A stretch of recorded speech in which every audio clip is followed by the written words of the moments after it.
distancia física y sentirnos más que nunca una comunidad. Como saben también, el área de familia de nuestros colegios, junto al área de pastoral, ha querido esta noche acercarnos y abrazar la realidad de otros, de aquellos que están sirviendo a nuestro país y que han optado en su vida por el servicio a los demás y así convertirse en instrumentos de Dios para transformar el mundo, como lo declara nuestro lema. Esta noche quiero presentarles a Matías Sánchez, apoderado del colegio, psicólogo, y que siempre ha demostrado un enorme compromiso y una tremenda disposición para colaborar en todas las instancias que realizamos. Perdona, Matías, tú no querías que lo dijera, pero eres muy comprometido y te agradecemos todo lo que haces en nuestro colegio. Esta noche, Matías conversará con un exalumno egresado el año 1993, es de la segunda generación del padre Hurtado, egresó hace 27 años, no voy a decir la edad para no sumar más años, fue presidente de nuestros colegios cuando estaba en tercero medio, él es médico de profesión, casado con una exalumna, con la Constanza Solo Saldívar, la Cotito, y padre de 5 hijos.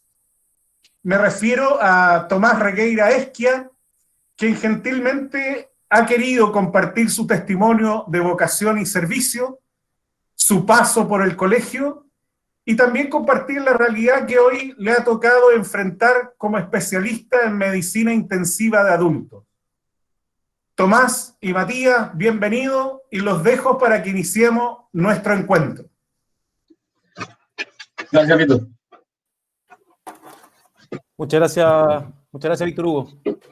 Hola, Tomás, ¿cómo estás? Hola, Matías, ¿cómo estás? Bien, ¿y tú? Bien. Oye, para agregar algunos datos además a lo que comentaba Víctor Hugo, y para entender un poquito más el contexto de tener a Tomás sentado acá. Tomás es médico de la Católica, tiene una especialidad además en medicina intensiva de adultos, un doctorado en fisiología, que eso lo hiciste en Suiza, Tomás, si no me equivoco. Así es. Y actualmente además eres jefe de la unidad de pacientes críticos de la Clínica Las Condes y presidente de la Sociedad Chilena de Medicina Intensiva, SOCHIMI, ¿no? Esa es la sigla. Ya que somos muy buenos para siglas, así que está bueno saberlo. Y así que hay varias cosas ahí súper interesantes, las cuales vamos a ir avanzando un poquito en esta conversación, Tomás. Y quizá, y un poco aprovechando que eres exalumno, que como contaba Víctor Hugo también estás casado más con una exalumna en el fondo, tiene la historia ahí del Juanito y del padre Hurtado, y hoy día nos acompañan en este espacio de conversación un montón de apoderados, alumnos del colegio, exalumnos, profesores, funcionarios, en fin. Quisiera partir preguntándote un poquitito a propósito de esa historia, de largos años ya, ¿qué recuerdos quizás tienes hoy día del colegio? Y de esos recuerdos, quizás qué cosas en particular a ti en lo personal te marcaron especialmente. Y metamos un poquito de la historia y vamos conociendo un poco de esa experiencia. A ver, sí, pues yo egresé, como decía Víctor Hugo, hace 27 años, qué increíble.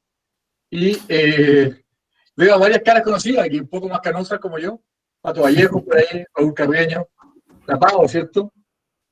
Víctor Hugo, en fin. Así que una alegría estar acá. Seguimos dándole, ¿cierto? Bien. Oye, Sí. ¿tú me preguntabas, Matías? A ver, del colegio, ¿de qué me acuerdo y de qué me ha servido? Mucho, pues yo en el colegio tuve una alegría inmensa de estar en el colegio, un agradecimiento muy grande por todos los que me formaron. Y yo diría que bueno, hay varias cosas. Voy a decir 3 que se me ocurren ahora, digamos. La primera es que fue re importante para mí, es que me conocían personalmente. ¿Ah? Yo creo que Víctor Hugo, el Pato Vallejo, y otros, digamos, el Lucho de biología, que participó un montón en mi educación, en el cuidado de lo que yo aprendía, digamos, me conocían a mí como Tomás Regueira, no me conocían, no era un alumno más, digamos. Yo creo que eso fue clave. Yo ahora me toca dirigir a harta gente y en mi estilo de conducción nunca he olvidado lo que mueve a las personas son los afectos, son los cariños, el respeto de que esa persona que me está conduciendo me quiere en el fondo, se preocupa de lo que soy, no de lo que hago. Y eso fue clave para mí, ha sido clave en mi vida. Yo guardo un recuerdo, o sea, un cariño inmenso por muchos profesores del colegio y por la forma en que ellos quisieron marcar mi vida, digamos, no solamente enseñarme cosas. Digamos. Es una cosa fundamental en el colegio. Lo otro que fue fundamental para mí fue el sentido de realidad. Partamos del sentido de realidad. Yo creo que cada vez más difícil, yo tengo 5 hijos, como decía por ahí, es transmitirle a quienes están a mi familia en particular, la realidad que tiene nuestro país, digamos. Yo me acuerdo misiones, salía a la calle, yo estaba en Scout hacíamos juegos de ciudad, ¿se acuerdan, Pato? Y los juegos de ciudad tú tomabas la micro y partías de cualquier parte de Santiago, tenías que buscar una pista y tomarte la micro, y esto era chico, digamos. Y yo creo que ese sentido de realidad, de que hay gente que es distinta a uno, que lo pasa peor que uno, y que tiene necesidades distintas, ha sido clave en mi vida, digamos, para no ser indiferente ni encerrarme en lo que uno tiene o vive, digamos. Y lo otro que yo creo que el colegio fue fundamental es el sentido de misión. En el sentido no en el sentido de, a pesar de que el lema es instrumento del mundo para transformar instrumento de Dios para transformar el mundo, yo siempre lo entendí más como hacer de lo pequeño algo grandioso, digamos, algo especial. Así que yo en ese sentido, el sentido de misión, que todo lo que uno hace tiene que ir de la mano no ir de la mano, pero de hacerlo bien, de hacerlo bien, de hacerlo con cariño, de hacerlo, de que Dios te puso acá para desarrollar talento y no para pasar el rato, digamos. Yo creo que esas 3 cosas yo las destacaría como algo clave para mí del colegio. Súper bonito, además, enlaza bien con lo que comentaba también Víctor Hugo al principio, cuando tú lo repetiste ahora, esta frase del somos instrumento de Dios para transformar el mundo, que por supuesto te suena y te resuena mucho. Esa frase en particular, Tomás, ¿qué cosas te evoca, digamos? ¿Qué cosas de esa frase te hacen sentido a la luz de lo que estás haciendo hoy, digamos? Y para complementar un poco eso, Tomás, también entender un poquitito cuánta importancia tiene Dios también en ese espacio de tu vida, digamos. Son como una pregunta larga, pero es que yo iba aprendiendo en el sentido del colegio, cuando estaba en el colegio, ¿cierto? Qué sé yo, primero, segundo, cuando uno está con todo lo ideal y con las ganas de hacer algo importante, por decirlo así. Yo sé que acá hay cargos de cuarto medio, ¿no es cierto? Sí. A ver, yo lo que he aprendido con la vida y con toda humildad, digamos, que quizás no es que construiste el tremendo edificio, que hiciste gran cosa, digamos, o que salvaste a no sé cuántos, digamos. Yo creo que esto de ser instrumento para transformar el mundo se juega realmente en lo pequeño, en tu familia, en priorizar bien lo que estás haciendo, en priorizar a quienes te cuidan y te quieren. Se juega en la amabilidad. Es una frase media poco masculina, si uno quiere, pero es lo que te da el sentido de pertenencia. Si yo llego a un lugar amable, donde me conocen, donde esto se aplica a la familia, se aplica como liderazgo, se aplica como conducción de pares, como conducción de personas, en el trabajo, donde te toque hacerlo.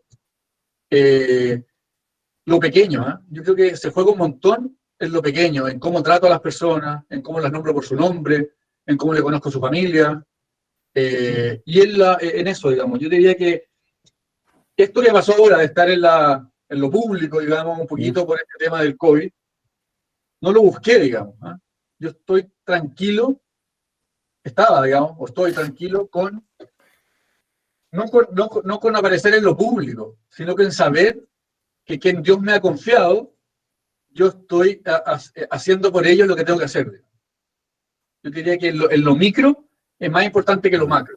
Eso, así llevaría yo el lema a mi vida, por lo menos.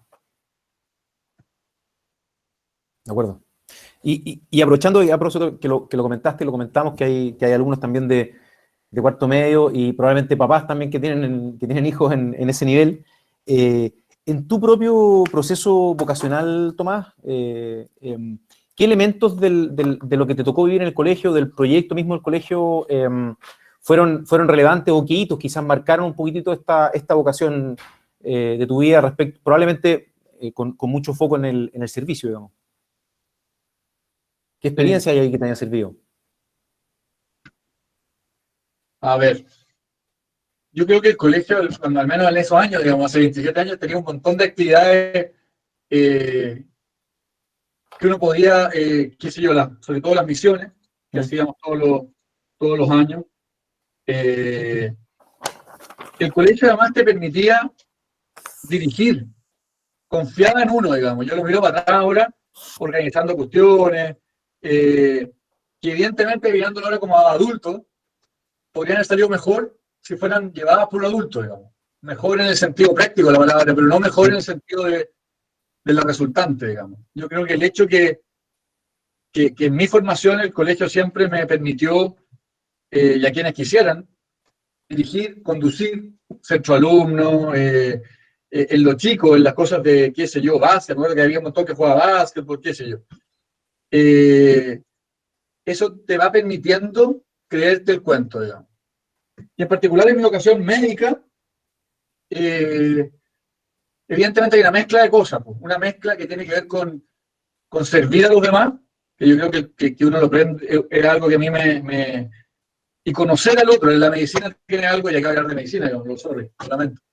La medicina tiene algo que es único, que es que tú tienes a la persona al frente tuyo débil y dispuesta a entregarte un poquito no solo la dolencia que tiene, sino también lo que le pasa interiormente, porque es muy claro. Hoy día, por ejemplo, entré a la pieza a un paciente que es médico y que siempre lo saluda a la puerta, ¿no? Porque yo no soy su tratante, sino que yo lo veo como, yo estoy a cargo de todas las camas graves, Sí. lo saludó a la puerta nomás, está bien grave, no lo tuvimos que intubar, sino que finalmente se mejoró sin eso. Entonces hoy día me dijo, pero porfa, entra, no te quería en la puerta. Y entré a la pieza, y un doctor bien, como que se dice, bien con alta historia, mayor que yo. Y se me pone a llorar, y empieza a decir, tú no sabes lo que significa a mí que tú te hayas parado en la puerta todos los días a decirme, vamos bien. Porque yo sé que tú cacháis la cuestión. Entonces, y el día que entré, se ponía a llorar y me decía, he sido tan soberbio en mi vida, ahora quiero cambiar, ahora quiero ser más cercano, quiero estar más cerca de mis pacientes, Y yo creo que, no sé en qué otra profesión, las personas quizás la psicología, no tengo idea, pero al menos uno tiene personas vulnerables al frente, y es una responsabilidad importante. Y lo otro que marcó la vocación en el colegio, y como lo dije antes, son las personas, digamos, y en este caso el Lucho, no sé si está todavía Lucho en el colegio, profesor de biología. ¿No está ya? No. Él me enseñó un montón, digamos, de materia, pero de materia muy entretenida. Y me presionaba, me mandaba a estudiar. Además que el colegio era más chico en esa época. Entonces yo era el único que estaba en lección de biología. Estaba solo. Entonces tenía clases particulares de biología. Pues entonces llegué a la universidad y ya me sabía todo. Y estaba Enrique Castro también. No sé si está todavía. Tampoco. Bueno, pero Enrique era profesor de química. Y él también era el único en el lectivo de química en esa época. Entonces me enseñaba, pero no te imagináis, un montón. De hecho, yo cuando llegué a química a la universidad, di la primera prueba, me saqué la misma, me fue súper bien, y el profesor me puso ayudante en primer año de medicina. O sea, me eximió del ramo, porque tuve la suerte de que personas se preocuparon por mí especialmente. Así que fue eso. Qué buena, muy bonito lo que comentáis. Oye, y Tomás, y ahora a propósito que tocaste el tema médico, y obviamente te quiero traer un poquito también a tu rol hoy día, digamos. Tú en tu proceso de formación fuiste eligiendo cosas, eso te fue llevando al mundo de la medicina intensiva, al mundo de los pacientes críticos, y ese es un mundo duro, porque tiene mucho de convivir probablemente con la muerte muy seguido, porque eso está en el contexto de ese espacio de pacientes críticos. ¿Y cómo se convive, o más bien cómo tú convives con eso, con esa vocación, con ese servicio, con ese mundo en el que estás inserto diariamente en la pega, digamos? Bueno, los pacientes críticos, para los que gracias a Dios no han tenido la suerte de conocer, son pacientes, cierto, graves, que están súper frágiles y que efectivamente, obviamente, algunos fallecen, pues mueren, que son los menos, gracias a Dios. Si yo tengo la suerte, fíjate, de como me presentaron ahí, tener una super familia. Hemos construido algo muy bonito. Y uno se alimenta de su familia. Y saber lo que he aprendido en la vida, que no sé si a alguien le servirá o ya yo soy más complicado, no sé si les pasa que a veces cuando, y tiene que ver con la fe, digamos, tiene que ver con identificar lo que te pasa. A mí me pasa muchas veces que cuando estoy incómodo, me duele la guata, ando como pateando la perra, y he aprendido también con la constancia, con mi señora, qué sé yo, a ponerle nombre a las cosas a través de Dios. O sea, tratar de, ¿cómo se podría decir? O sea, mientras mayor es el problema exterior, como decía alguien por ahí, tenéis que ir más a lo micro, a tratar de entender cuál es el proceso que estáis viviendo, qué es lo que quiere Dios de ti, por qué está pasando esto.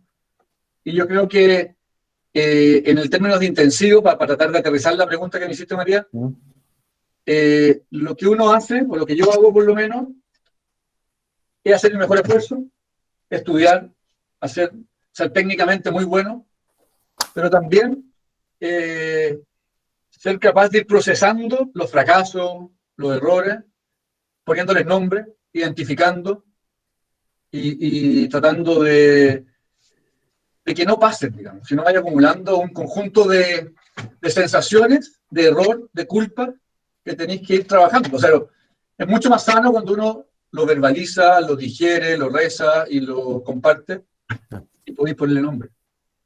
Ya, está bueno. Justamente te iba a preguntar, porque la semana pasada, cuando tuvimos la oportunidad de conocernos, Tomás, y conversar, me pareció haber captado un poco en lo que comentaste, que parte de este tipo de conversaciones y tu análisis mucho en el día, aprovecháis muchas veces como de rezarlo, digamos, para analizarlo, para estudiarlo, para mirarlo. Entonces es interesante entender ahí también cómo probablemente ese espacio de oración diaria o a lo mismo la frecuencia que tenga, digamos, te ayuda probablemente a poder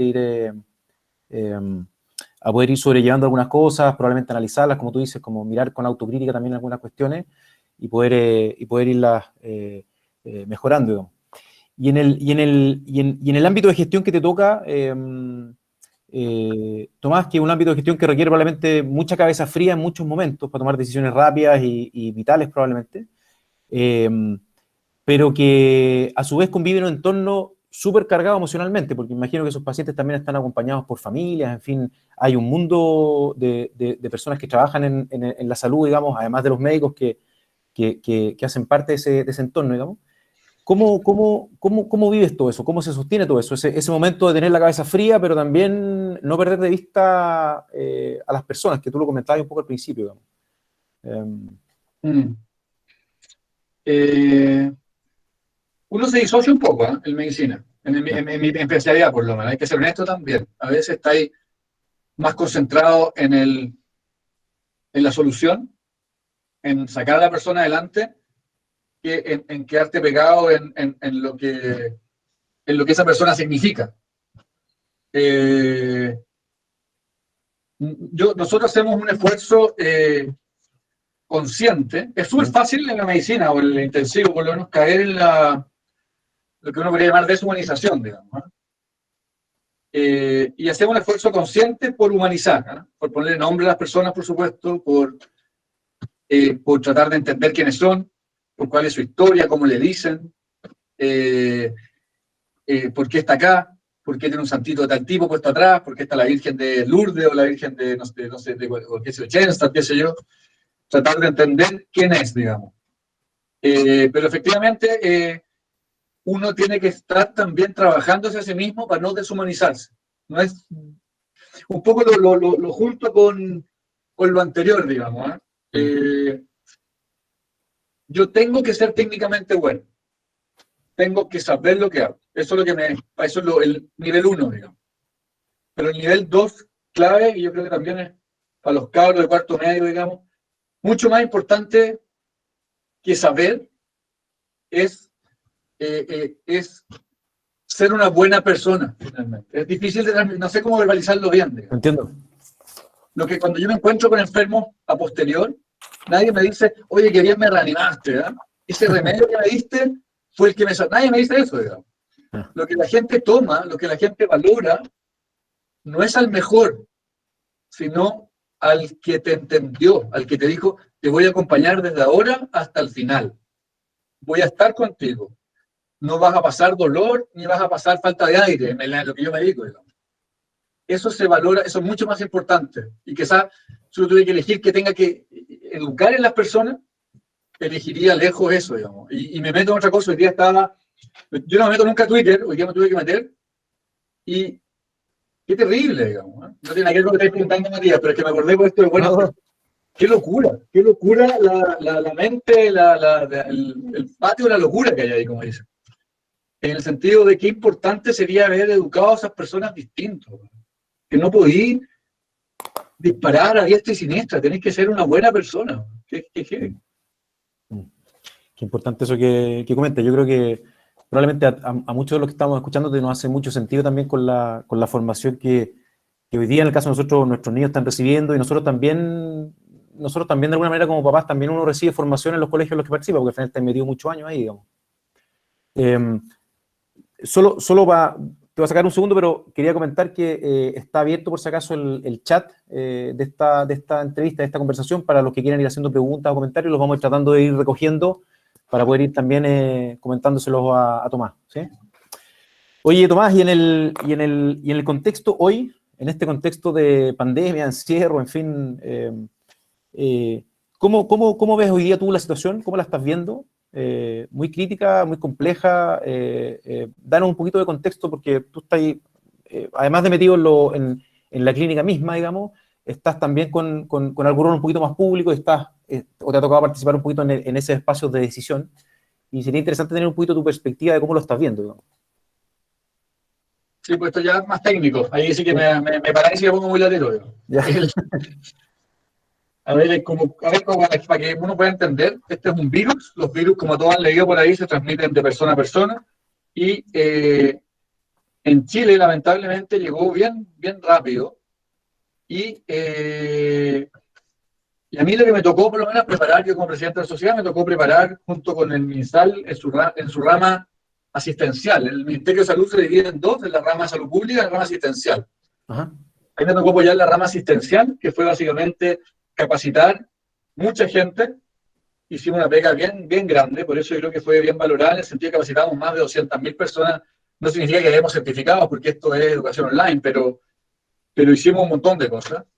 Participamos en traer ventiladores, participamos en fin. Y yo creo que para que partiendo de la pirámide del otro lado, digamos, desde el punto de vista de la respuesta de la sanitaria o la respuesta terciaria, pasamos de tener 800 camas a tener casi 3.000 camas ahora, lo cual es una brutalidad, digamos.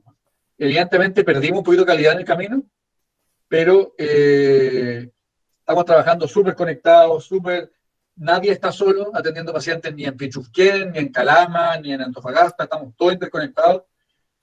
Y hemos dado una muy buena respuesta, creo yo. Hay que pensar que desde el punto de vista terciario, desde el punto de vista de hospitalizados, digamos, la mortalidad en Nueva York alcanzó el 40%, en Italia mató un montón, la letalidad llegó al 2%, está lo mismo, pero lo hemos hecho, creo yo, bastante bien, desde el punto de vista terciario. Desde el punto de vista primario, que es la salud pública, en el fondo, de que tú evitas que la gente se contagie, hemos tenido obviamente más debilidad. Aquí hay espacio por la tecnología, digamos, en el sentido que tenemos, y gana el juicio, ¿eh? Acá somos todos re buenos para apuntar con el dedo, pero lo que hay es que es un país complejo, digamos, y Santiago es una ciudad compleja, digamos, que tiene extremos de realidades súper disímiles, y efectivamente la cuarentena, la forma de solucionar esto en términos súper básicos, es con cuarentena y con aislamiento. La cuarentena nunca va a solucionar el problema, tiene que haber aislamiento del que tiene el virus. Si tú no lo aíslas, no se arregla el problema. Por lo tanto, ambas estrategias fueron un poquito lentas, digamos, ¿eh? Para Santiago sobre todo. Funcionó muy bien en Temuco, funcionó después bien en Punta Arenas, un poco lento, pero funcionó. Funcionó en Ñuble también, pero ha fallado enormemente en Santiago, o falló, o se demoró, y ha sido muy lento en Calama y Antofagasta también. Por las realidades de las ciudades también, ¿eh? Santiago es muy difícil en cuarentenar a la gente. La movilidad, que debiera estar en una cuarentena efectiva menor al 30%, sigue siendo un 70%. Y la trazabilidad y el aislamiento también es súper complejo, porque hay es muy complejo. Tú tenés que sacar a las personas de sus casas y meterlas, Sí. ojalá obligadamente, a una residencia, y eso no es posible bajo la constitución nuestra y está bien eventualmente. Sí. Así que eso, yo creo que desde el punto de vista de la salud pública ha sido más complejo. Vamos bajando ahora, gracias a Dios, en la región metropolitana, vamos como en ciertas cosas bajando, pero todavía falta harto, creo yo, porque Y tenemos todo, la... y todo este contexto, Tomás, que al final probablemente a todos nos ha vuelto un poquito más, u ojalá, digamos, un poco más reflexivos, nos ha hecho mirarnos, cuestionarnos, preguntarnos un montón de cosas, porque probablemente hemos tenido algo más de espacio para detenernos o para, no sé, compartir en familia mucho más tiempo de lo que lo hacíamos antes, no lo sé. Cuando uno mira hoy día los números y se encuentra con números altos de fallecimientos diarios, en fin, que la sensación es que va mejorando y ojalá que así sea, digamos. Pero de repente te pasa que tú te metías en los números diarios y este virus de un paraguaso borra todos los días un chat como este, digamos. 146 conexiones tiene hoy día. Eh, y chuta, se te vuelve superhumano, digamos, más allá de las cifras. ¿Qué reflexiones te ha ido dejando a ti todo este proceso? Esta pandemia, tanto en lo laboral, en lo familiar, en los amigos, en fin, ¿qué cosas te han ido pasando a ti, digamos? A ver, sí, pues efectivamente el virus o este COVID o la situación que tenemos ahora ha hecho que muera mucha gente.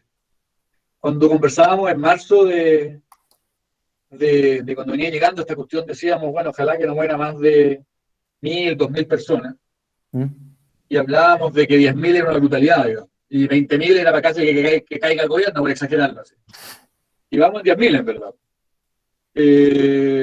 Como que se va normalizando. El primer comentario diría yo que vamos acostumbrándonos a que esta cuestión da lo mismo. Y todos lo normalizamos, digamos. Yo creo que el porcentaje de personas que ven el informe ahora debe ser súper bajita. Informe que a veces incluso es como morboso, nos está esperando cuántos se murieron hoy día, digamos. Sí. Y se nos deshumaniza la cuestión, pues. Yo creo que hay poca conciencia que estas 150, 200 personas que mueren diariamente son personas igual que nosotros. Como tú decías, podría ser este chat completo, que hoy día se borra completo y todo, chao. Mm. Y es terrible, digamos.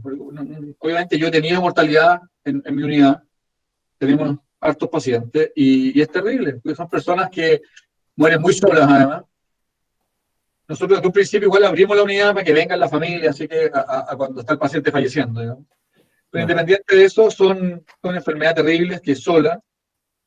Entonces el primer comentario que uno diría es que es deshumanización de nuestra sociedad, digamos, de todo, acá en fin. Y en ese mismo sentido, como hablábamos antes, si uno tuviera que educar niños, yo al menos a mi hijo, digamos, más que saber, es la capacidad también de ser buenas personas, como conversábamos, de centrarse en ser bueno, como decíamos, pero en un segundo lugar, centrarse también en que vivimos en conjunto, digamos, no vives solo. Y tenéis que tener no sé cómo llamarlo, una ética social, ¿no? Sí. O un deber cívico respecto a los tuyos, digamos. Yo entiendo que en nuestra ciudad hay un montón de gente que sale como se han salido porque tiene que comer, digamos. Pero no nos engañemos, digamos. Hay infinidad de gente que sale sin necesidad de salir o con excusas que son perfectamente evitables, digamos. Hay poca conciencia de que somos interdependientes y mucho egoísmo, digamos. Yo creo que, y me sumo, y acá yo estoy predicando, no le voy a predicar ni mucho menos, pero como me toca vivirlo, que la gente se muere, y se muere, que no estamos hablando de se le rompió el auto, chocó, se muere. ¿Ah? Y uno dice, pucha, este flaco, si no hubiera salido, o si no hubiera ido a la feria, no tengo idea, no sabemos qué está muerto. Y la tercera cosa que me llamaba mucho la atención es ¿cómo se podría decir? La facilidad con que nos olvidamos de los viejos. Este discurso de que todos los mayores de 70 años les tocaba morirse. Como que fuera obvio, ¿eh? Y yo, sorry, pero acá varios de mis profesores en este chat deben andar por los 60 y no les toca morirse, pues. ¿Cierto, Pato? No. Pero no, a nadie le toca morirse. Sí. O sea, Dios te llama cuando te llama, pero no es que... Mira, porque si esta enfermedad afectara a niños, así como con reflexión, y se hubieran muerto 10.000 niños, sería otro escenario público. Sí, claro. Están muriendo viejos, sobre todo. Entonces, como que pasa más piola, y me parece terrible también que una sociedad que no reconoce para nada una juventud, o que no reconoce la experiencia de quienes te formaron, de quienes... También hay un tema ahí profundo, creo yo. Pero eso, bueno, son como reflexiones en torno a esto. Está bueno. Y en ese sentido, y aquí voy a tomar algunos de los comentarios que han ido apareciendo en el chat, Tomás. ¿Cómo ves tú en ese sentido el desafío el desafío que hay hoy día para los jóvenes, digamos? Y ahí, probablemente pensando en los que están saliendo hoy día del colegio, quizás los mismos que están estudiando medicina, quizás a los más jóvenes que tú estás recibiendo hoy día en las clínicas, en fin, ¿qué desafío hay hoy día para ellos ahí?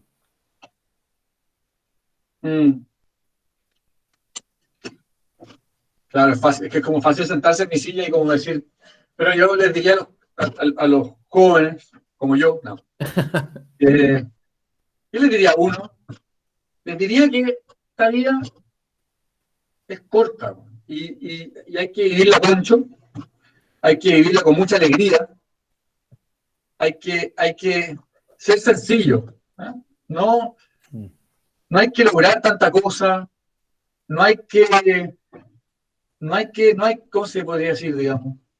No hay que ponerse tantas mochilas encima. Es hacer lo que te toca hacer y hacerlo bien, con cariño. Ser amable con los demás, ser amable con tu familia. Crear ambientes amables.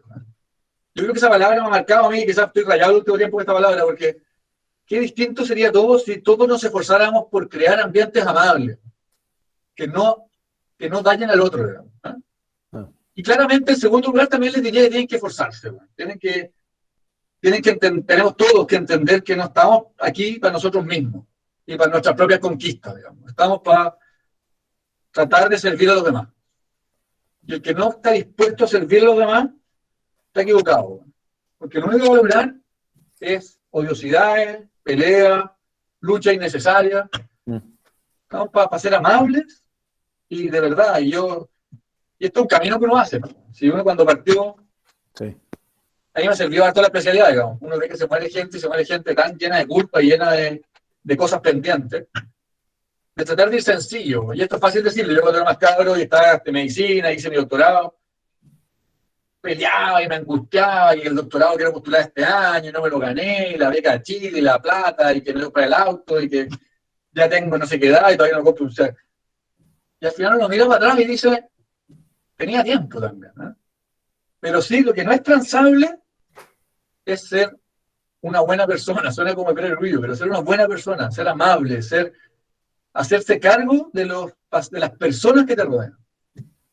Creo que, bueno, eso es medio general, digamos, pero... Está bueno, ¿no? Está súper bonito. Yo creo que el conceptos simples en la vida ayudan harto. Cuando habláis de amabilidad, al final de ser buena persona, yo creo que son conceptos que son súper comprensibles por todos, digamos. Y está bueno, está muy bonito lo que comentaste. Tengo un hijo en cuarto medio. Ya. Esto a tocar el cuarto. Y cuando uno, lo mismo que estaba hablando, digamos, nosotros le decimos que la constancia, lo único que esperamos de ti es que seas una buena persona, y son algo tan, pero no es simple, digamos, ser una buena persona.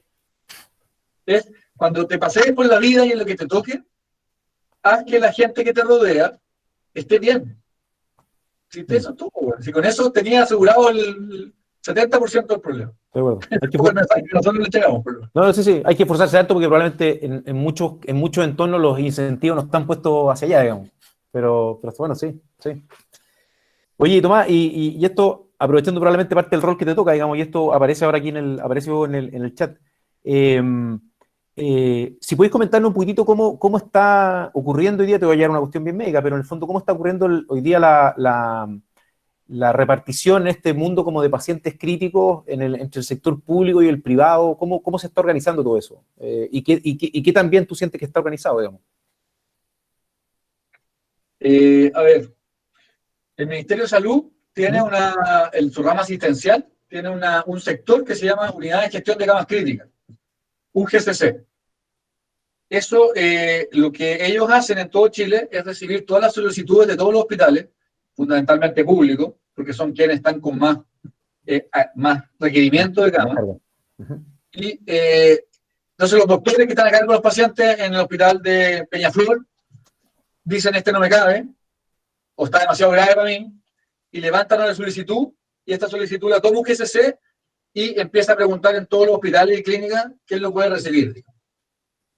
Esto era una sección chiquitita de 3 personas, y ahora son 40 personas.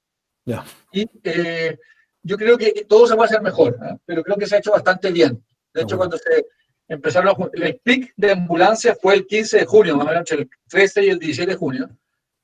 Y claro, hubo en El Pino, en el Padre Hurtado, en el San José, algunos topes de ambulancia, pero fue lo menos. Evidentemente hubo problemas, pero yo diría que más, sumando y restando, lo han hecho más bien que mal. Y han logrado mover pacientes a toda la red. Por ejemplo, para que sea súper claro, en la Clínica Las Condes yo normalmente tengo 14 camas ventiladas de UTI, yo ahora tengo 70. Y de las 70 pacientes que están en ventilación mecánica, 63, que es como el 90%, 88%, son públicos, trasladados a la Clínica Las Condes. Y así sucede en la Dávila, sucede en la Alemana, en la Santa María. O sea, estamos realmente funcionando integradamente.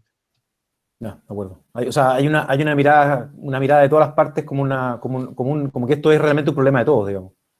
Claro, de hecho, la gente también lo que hace, y con toda razón, es que se enferma en Lampa, y en vez de ir a San José, viene a la urgencia de la clínica y entra por GRL de urgencia. Entonces, también hay una autogestión de la gente que ya es mucho mayor que la de la ambulancia. Mira. La gente se autogestiona, como siempre. Sí, está bueno. Oye, y yo me crucé por ahí, a propósito, como has tenido algunas apariciones públicas en este último tiempo, ¿no? Y me topé ahí con una frase que me llamó la atención y quería preguntártela para entender un poquito a qué apuntabas. En un minuto dijiste, esto creo que en la entrevista que aparecía en La Tercera, y comentabas esto de que todos estamos mirando como como un problema de salud y tú más bien lo consideras como un problema de Estado. Y ahí dices, estamos muy buenos como para apuntar con el dedo como a salud, digamos, y de alguna manera nadie se hace cargo de sus propias responsabilidades. Y quería preguntarte un poquito a qué apuntáis un poco con eso. Sí, yo no soy una persona pública, pero todos escuchamos radio, todos escuchamos televisión, todos leemos las medios sociales, ¿cierto? Y uno se suscribe a Chile porque es el país del cual somos responsables, porque uno podría decir que esto es lo mismo en todos lados, pero da un poco lo mismo. Uno tiene que ser responsable de su familia, de su trabajo y de su país. Y es triste a veces ver cómo tanta gente, más que querer ayudar, lo único que le interesa es sacar réditos de algún tipo.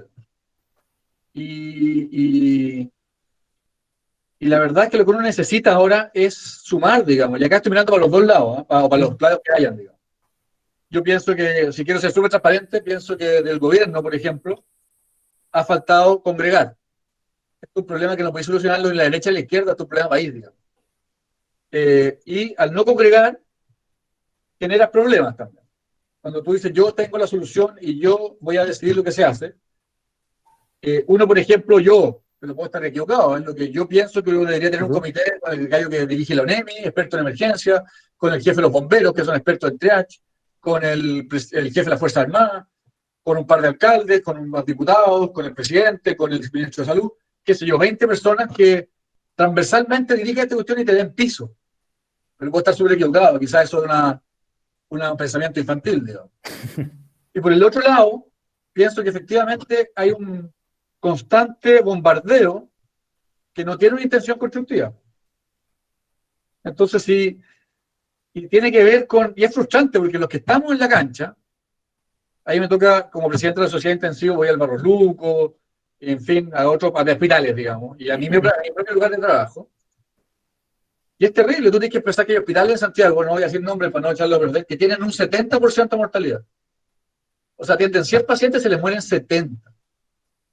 ¿Cómo crees que está ese personal? Esa enfermera, ese técnico paramédico, ese médico, todo el equipo de salud de su hospital.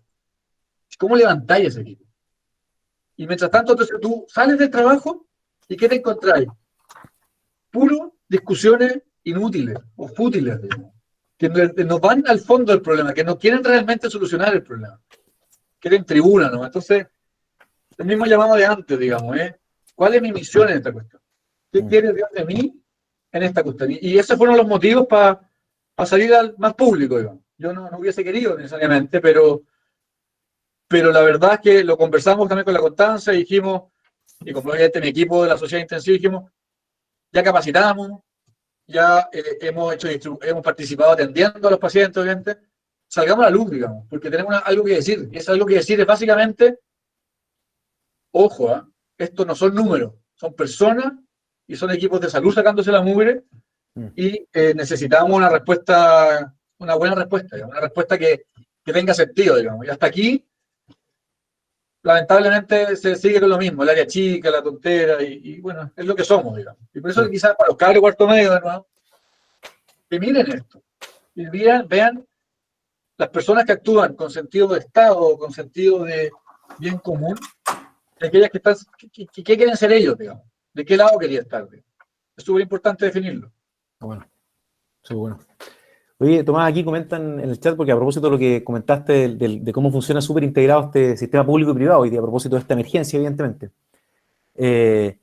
¿cómo ves tú que algo de esto pueda quedar instalado, digamos?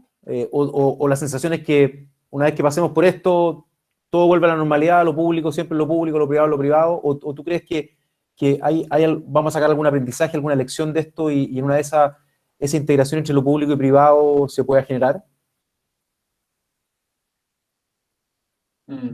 Porque suena maravilloso lo que contaste, en el contexto de lo que estamos, pero se escucha súper bien. Sí, yo, lo mismo que decía antes, esto necesita una respuesta mucho más multidisciplinaria, pero desde el punto de vista a ver, primero, hacer andar 3.000 camas en Chile nos va a dejar al sistema de salud y al país, digamos, cuando llegue a pagar todo esto, totalmente para el otro lado, probablemente, ¿cierto? Yo creo, varias clínicas es tan complejo todo, ¿eh? Así en términos prácticos, te voy a responder una cosa práctica primero. Los prestadores privados, por ejemplo, la Santa María, todos los privados, hay dos tipos de prestadores de salud privados, los que están integrados con ISAPRE y los que no están integrados con ISAPRE. Porque ¿dónde están? Sorry que te conteste tan concretamente. ¿Dónde están las lucas del sistema privado? En la ISAPRE. Tú le cotizas a las ISAPRE, no le cotizas a tu prestador. Entonces hay todo un tema súper complejo de todos los prestadores no integrados, sin ISAPRE, que van a quebrar probablemente, muchos, o varios. Salvo que haya un rescate, porque lo que te va a pagar el gobierno por paciente es mucho menor que lo que vale el paciente. Entonces hay un tema ahí profundo de estructura en todo sentido. Entonces tú me preguntáis qué va a quedar, yo creo que vamos, desde el punto de vista de equipos de salud, vamos a quedar mucho más integrados, mucho más sensibles de la realidad de cada uno de todos los que trabajamos en esto.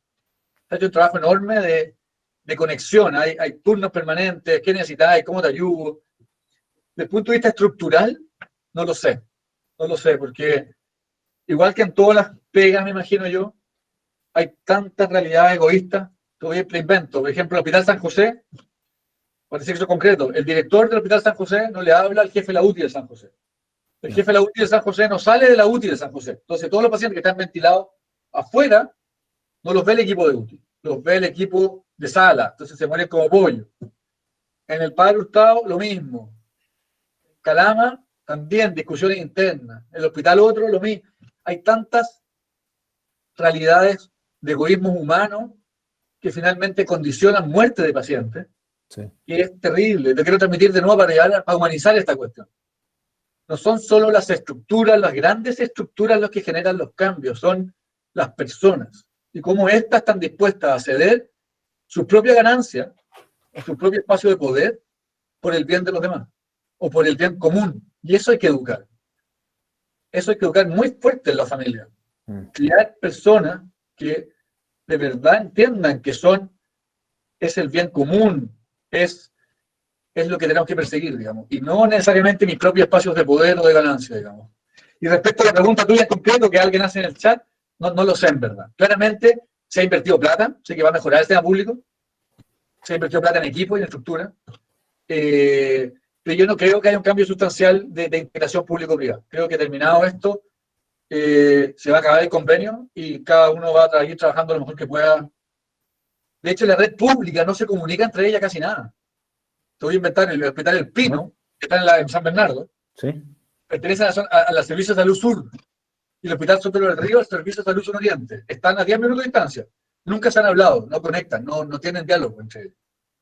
Si el Soto del Río está lleno, el Pino no le interesa que el Soto esté lleno. No es que no le interese, pero no, ni siquiera funciona integradamente entre él, a 10 minutos de distancia. El Hospital de Calama, en la normalidad, no tiene idea de lo que va a hacer en Antofagasta y viceversa. ¿Me explico? El hospital, y así... Sí, ya, pero hay poco sentido de comunidad en lo que comentáis, digamos. Sí, el sistema público de salud es un monstruo enorme, por decirlo, suena feo, pero es una estructura, un barco enorme, lleno de sindicatos, lleno de realidades humanas que complican complican, digamos, poder hacer una estrategia de sentido común. Lamentablemente. Sí. Oye, Tomás, un poco voy a ver si van apareciendo algunos otros comentarios, pero también para ir cerrando un poquito esta conversación donde hemos conversado un poco sobre la vocación, tu propia experiencia de pasar por el colegio, la presencia de Dios en nuestras vidas, el sentido de comunidad. Y me parece, nosotros lo estuvimos conversando con la gente con la que trabajamos habitualmente en el equipo de familia y pastoral del colegio.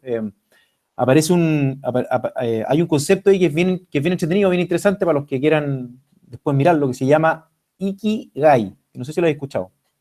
¿No? Cuéntame. Ikigai. Es bien entretenido. Es un concepto japonés que tiene que ver con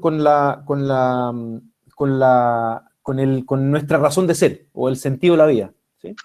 Es que me hace mucho sentido además con lo que tú has comentado, con esto de que, y que se refiere a que el Ikigai es un punto de encuentro entre nuestra pasión, nuestra misión, nuestra profesión y nuestra vocación, ¿sí? Combina varios elementos. Es como encontrar el lugar ideal, digamos. Yo siempre me imagino, es como los futbolistas que les encanta jugar fútbol y se dedican al fútbol y viven del fútbol, digamos. Es como que las tenéis todas juntas, ¿sí? Y un poco lo que escucho en tu historia también tiene mucho que ver con eso, como siento que de alguna manera has logrado, por lo menos lo que nos transmitiste ahora, un poco ese equilibrio entre la vocación, la pasión, la profesión, están juntas y le dan un poco sentido a tu vida probablemente. La misma presencia de Dios, el tema de la fe, digamos. Y de alguna manera siento que eso también está como en perfecta sintonía de alguna manera con el sentido de misión y servicio que nos entrega o en lo que nos forma el colegio, en este caso el Padre Hurtado y el Juanita, en esta idea también de formar mujeres y hombres líderes, digamos, pero personas sensibles, en la misma actitud que el colegio promueve, la sensibilidad, la valentía, el esfuerzo, la consecuencia. Y me hace mucho sentido y probablemente eso en alguna parte debe estar arraigado en la vida que hay tenido, digamos, y la pasada por el mismo colegio, porque mencionaste muchas cosas que tienen que ver con eso, ¿no? Y este concepto como de lo simple, de lo cercano, de lo humano, de ser buenas personas, ¿no? Nada muy sofisticado, una cosa súper puntual, digamos. Y en ese sentido, bueno, quería mucho agradecerte esa conversación porque la verdad es que ha sido súper entretenido tener un poco ese espacio de conversa contigo. Y no sé un poco esto que te comento de poder juntar. Yo sé que no siempre está tan a la mano, digamos, pero ¿cómo te suena esto de poder encontrar ese lugar? ¿O cómo quizá uno debiera lograr o tratar de encontrar ese lugar donde juntáis todo esto, la vocación, la pasión, la profesión? Y pienso ahora en los cabros que están en cuarto medio, digamos, que siempre tenéis mucha atención en la elección de lo que vais a estudiar o lo que queréis estudiar, y probablemente hay mucho ese camino que lo vas a descubrir después, digamos, pero ¿cómo vais logrando esa conjunción? Sí, complejo. Yo creo que en la vida, ¿cierto?, es cíclica, es, gracias a Dios, cíclica. Uno mismo es cíclico y uno va aprendiendo probablemente, ¿cierto?, por repetición. Yo creo que por distintas experiencias en la vida, ¿no? Con la Constanza nosotros perdimos una guagüita por ahí en la vida. Hemos tenido historias personales también a veces un poco difíciles. Y lo menciono porque en el fondo, a medida que tú vas perdiendo, vais descubriendo que no necesitabas, no me refiero a la vida, pero me refiero a... Hay tantas cosas que dan un poco lo mismo y que uno carga con ellas, digamos, que es un poco lo que he tratado de transmitir en las preguntas que tú me has hecho, digamos, que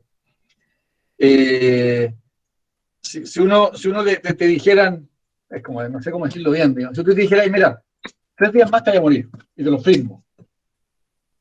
Uno claramente la lista de pendientes queda como con 2 cosas de las 300 que tiene, digamos, y es poco ir a eso, digamos, ¿eh? Y centrarse en eso, o la ley de Pareto que dicen los ingenieros, digamos, preocuparse del 70 que explica todo y chao con el 30 que a veces domina la vida, digamos, un poco eso, digamos. Y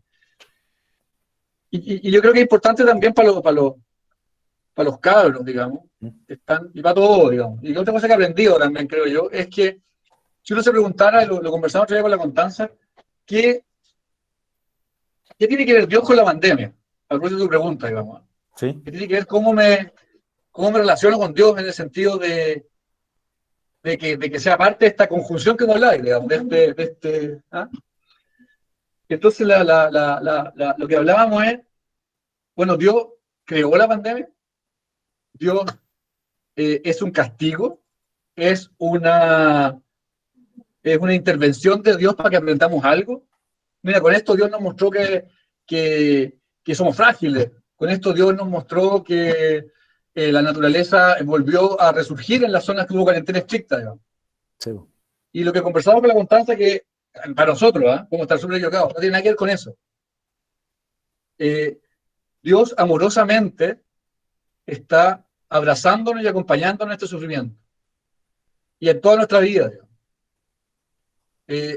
Dios no, lo único que quisiera es nuestro bien, es nuestro bienestar, es amarnos incondicionalmente para que seamos felices.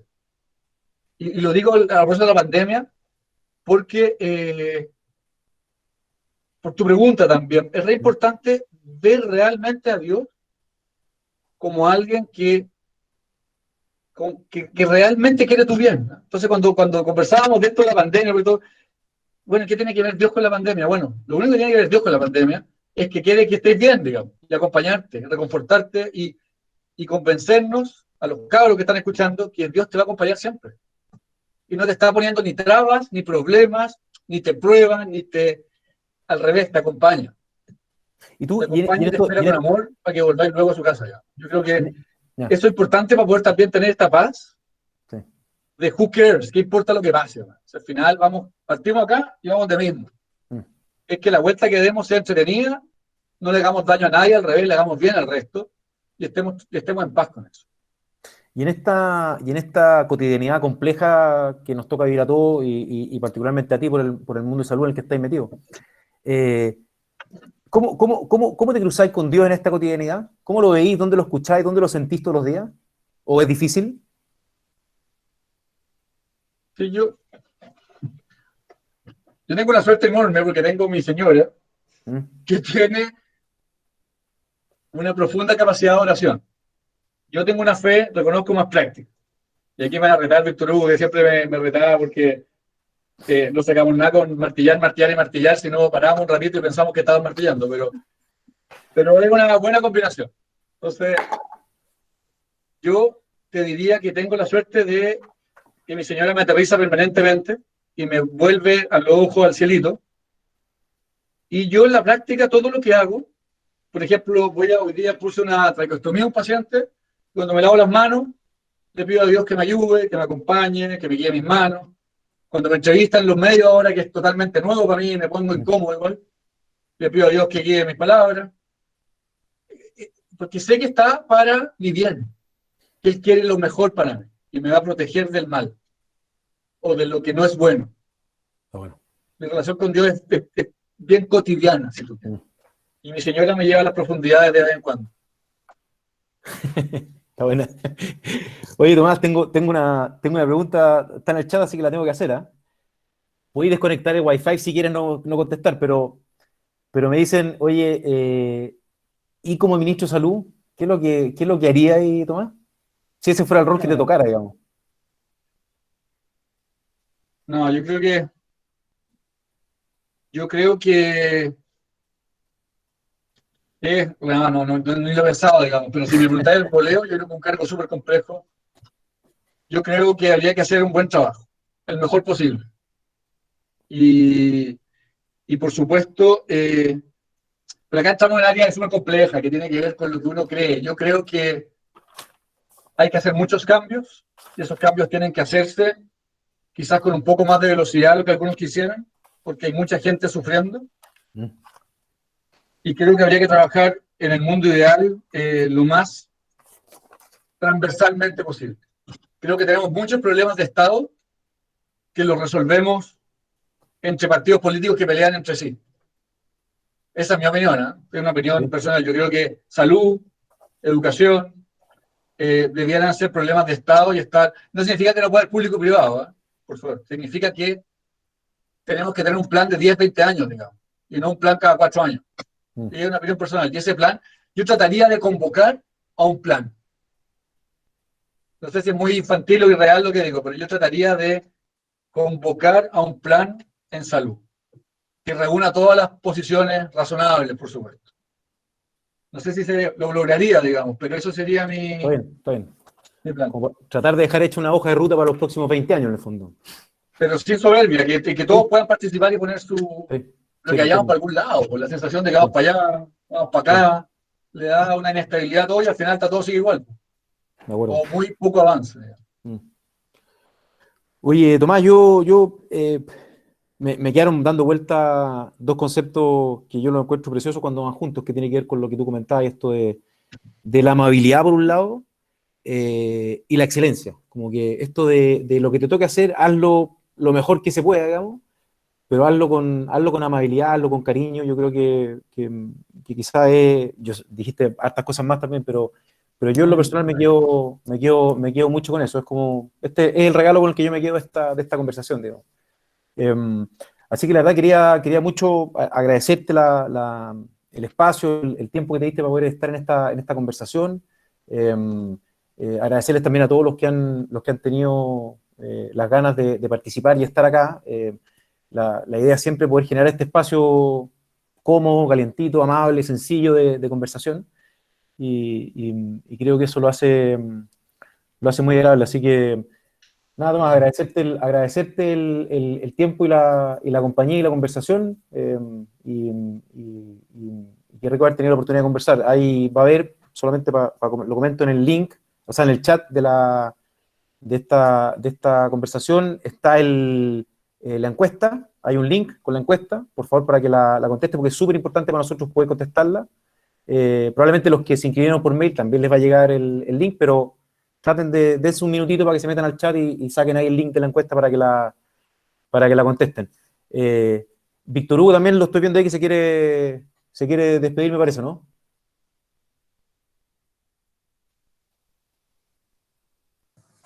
Oye, sí, agradecerte, Tomás, este tiempo que nos dedicas, y no sé si tú ibas pudiendo mirar los chats, digamos. Pero no sé, veo a Manuel Rivero por ahí, no escriben ahora porque me los cambian, pues, ¿no? Se movió, pero bueno, no sé, Manuel decía: gracias, doctor Tomás, por tu charla, me siento feliz de escuchar tus palabras y recordar tus pasos por el colegio. Muchos agradecimientos, Tomás, muchas felicitaciones, y sobre todo yo creo que la transparencia, la sencillez con que pudiste plantear lo que querías decir, y obviamente que entenderlo como muy familiar, o sea, lo que dijiste, tu lenguaje, cómo lo expresaste, eres de la casa, entonces nos resonaba todo lo que dijiste. Y agradecerte por todo el esfuerzo, agradecerte por preocuparte no solo de los pacientes, sino que también de tus equipos de trabajo. Te he escuchado varias veces decir que lo importante que son los kinesiólogos, las enfermeras y todos los que componen y acompañan al que está en vulnerabilidad. Te tocó esto, te agradecemos y nos vamos a seguir viendo seguramente. Así que muchas gracias. Y un abrazo grande a ti y a tu familia. No seas lejos si tú querís, te veo Te veo con ganas, así que te doy el pase. Yo creo que ya han dicho todo, pero la verdad es que a mí me resulta, te diría, conmovedor la integración que tú lográis, Tomás, en tu vocación humana, ¿ah? El entender que todo tu talento, toda tu inteligencia, todo tu compromiso, todo tu amor por las personas se puede canalizar en una obra como la que estás impulsando. Me ha tocado leer varias cosas donde tú has hecho algunas menciones y claro, y efectivamente me llama tanto la atención cuando uno sigue para abajo y ve este troleo infinito, digamos, de comentarios en que la gente dispara y dispara y dispara. Y qué difícil es que efectivamente podamos movilizar en un sentido de humanidad a nuestro país, digamos, si es que no confiamos en que las personas que están en esos lugares eh, están intentando al menos dar lo mejor de sí. ¿Mm? Cuando nosotros partimos suponiendo que en esto siempre hay dobles intenciones, siempre hay cosas escondidas, siempre, indudablemente que algo de eso hay, porque somos personas, pero el gobierno de la desconfianza, el gobierno del individualismo, de verdad que creo que nos está fracturando como humanidad y, y en un testimonio como el que tú nos estás dando, creo que nos motiva a sacar mucho más la voz a quienes pensamos distinto y que normalmente nos callamos. ¿Sí? Yo creo que ahí hay algo que es importante para todos nosotros, porque muchas veces yo creo que lo que tú nos estás diciendo resulta muy, muy inspirador y hace sintonía, nos hace entrar en una resonancia, digamos, respecto a lo que tú nos estás planteando, que decimos, sí, esto es lo que yo busco, lo que yo quiero, pero nos callamos.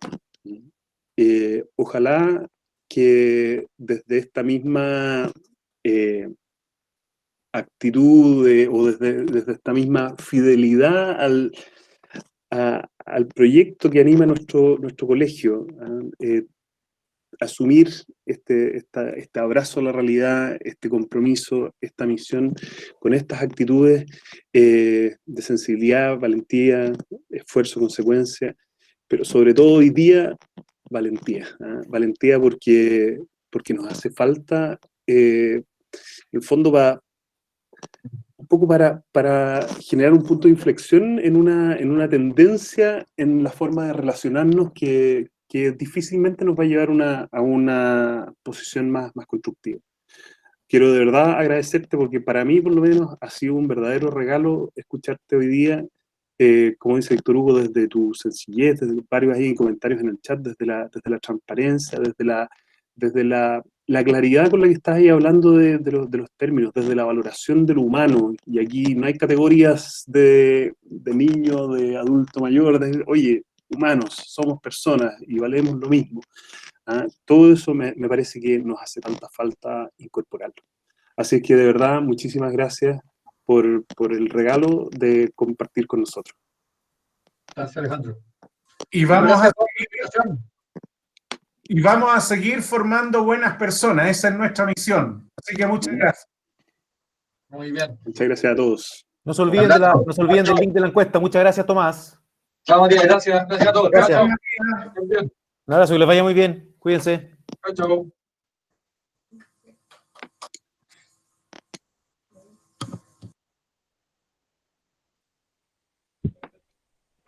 Un gusto.